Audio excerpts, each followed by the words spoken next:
Princess has started another waffle cookie to keep her occupied. Let's take a look at the latest batch. Now, we have, whenever I see something with a $4 price, I'm like, oh boy, that's a very recent comic. The artwork is stunning, was drawn on computer. What you got there, Bella? Oh, yeah, that you broke that because that was supposed to go to the end of a hand grabber, wasn't it? So the computer-generated artwork is pretty darn amazing. I think today's generation is spoiled by just having automatically perfect coloring and artwork. It would have been nice for some of these kids today to grow up at a time when a comic book was 50 cents and you were holding a little adventure in your hands. A Sega Saturn ad on the back. That looks like something from the 90s. Let's see what it is. It is November 1996. Avengers. And it's probably the most valuable comic ever made in the 90s by Rob Liefeld. Number 1. Of course, the Avengers got up past issue 500. Oh my goodness, that looks so ridiculous. I mean, sometimes less is more. Look at that. That's just so silly. How could you ever believably fight a villain that looks like that? You got more of your cracker, huh? All right. So, I really thought that was the Vision. See, look at this. Look at that. That's actually Loki. Loki is taking a bunch of supplements at the GNC store, and he's much more buff than he normally appears to be. Actually, he's got white eyebrows. That could be Magneto, for all I know. Alright, let's just flip along.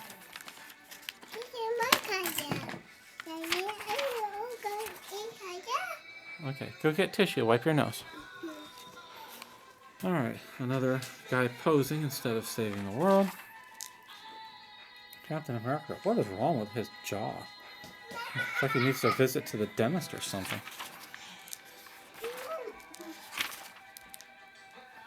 Wanda Maximoff has also had an enhancement, or should I say 2 enhancements. Wow. Well, in the 90s this seemed kind of redundant, but in 2022 you can't find any comics with women being drawn like this. They would say this is too Caucasian for 2022, right? Even Vision is Caucasian. Alright, Thor is locked in ice. Beautiful artwork. A beautiful pinup for something called Action Man. I have no idea what this is. Is it a comic or an action figure? They spent all their money on the ad and this never sold. Oh, that's why they had that, because Thor is going to break free from the ice with a beautiful double-page spread there. Yeah, look at Thor's hair. Looks like a hair salon commercial. Alright, and look, they're even making fun of how Loki's making his grand entrance. Huh, Loki? Looks like Thor's not quite in his right mind. Thor's got his hammer again. Maybe Thor and Cap can work things out. Ah, what a happy ending. Yay, let's all pose. This is probably the worst thing I've ever seen. One of the reasons, other than growing up, why I stopped reading comic books in the early 90s was people like Rob Liefeld making stupid poses like this. What is this whole issue is nothing but people posing. There's no actual plot. Everyone's just posing and acting ridiculously out of character. Yay! Look at us. We have a collective IQ of 3. At least he managed to remember Vision wouldn't be cheering. Amora, the Enchantress from Asgard. This is a shame that she did not get her due in the Thor movies, even though they made 3 of them. Now, this looks very promising to me because I automatically know from this is a Game Genie enhancer for Nintendo.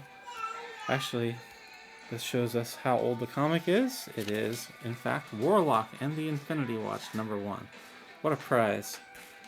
Aftermath of the Infinity Gauntlet. Proud Thanos is no longer the wielder of the Infinity Gauntlet. Now the cosmic entities of the Marvel Universe stand in judgment of the mortal. Adam Warlock, who should not be possessing this power. The various aspects of eternity and the Celestials, along with Galactus, stand in judgment. After a brief demonstration of power, Warlock shows that they cannot take the gauntlet from him. The most powerful entity in the Marvel Universe is the Living Tribunal. This creature stands above eternity, the representation of the cosmos. The Cosmic Tribunal judges whether things are in balance or not. And in this case, it's of no concern to this judge whether Adam Warlock has the gauntlet or not, even though he's an artificially created person. I think this series went to at least 12 issues. Maybe my memory's wrong. It probably went to more than a year. So if you've subscribed to Adam Warlock's Infinity Watch, where he hands out these gems to various sidekicks for safeguarding. Ha! There's Gru and Roberto. So cute. And Adam Warlock flies off with his gauntlet. Obviously something you never saw in the movies. Flip over and see what it is. Oh, speaking of Gru, we found a Gru, baby. Yeah, we found a Gru. An issue of Gru. Sergio Aragonés's Gru the Wanderer. There's always a little bonus comic up here. November 1990. The writer, Mark Evanier, would insert himself into the comic. That's Stan Sakai, who had his own series, Yojimbo. It's hard to believe, but Gru actually got to issue 100, thanks to readers like me, who would buy every issue. I never subscribed to Marvel Comics, ever. We were always moving around too much in the 80s. But I would religiously buy these issues and have them stacked up in my room as a high school student.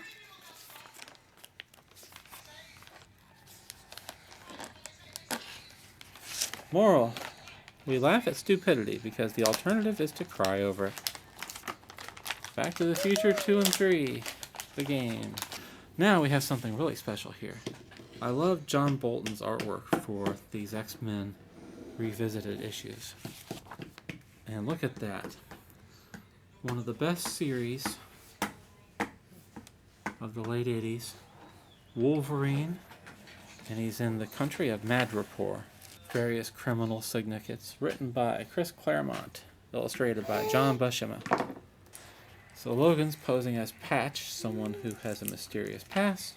Pretty much everyone's in on the joke that he is Wolverine from the X-Men, but nobody ever calls him on it because he is Wolverine. And it looks like they're having a rough landing.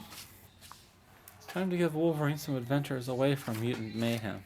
And this was a really good idea by Chris Claremont. Get Wolverine out of the school. Are you tired of me reviewing these? Oh, she wants another cookie. Here you go. Sorry, I forgot. Okay.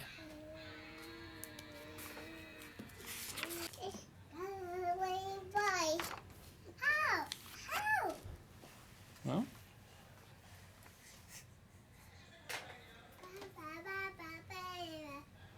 What a brutal comic. I shot you. You should be dead. Care to try again? Schnick, schluck. Perfect. The letters page is called Cutting Edge. Alright. I actually had this Epix game controller. I played it until it broke in half. The beautiful pin-up gallery there. So, this is a nice collection of 80s comics. And some from the 90s. You can see a theme here where this is my preferred comic book. And we'll be on to the next episode after this.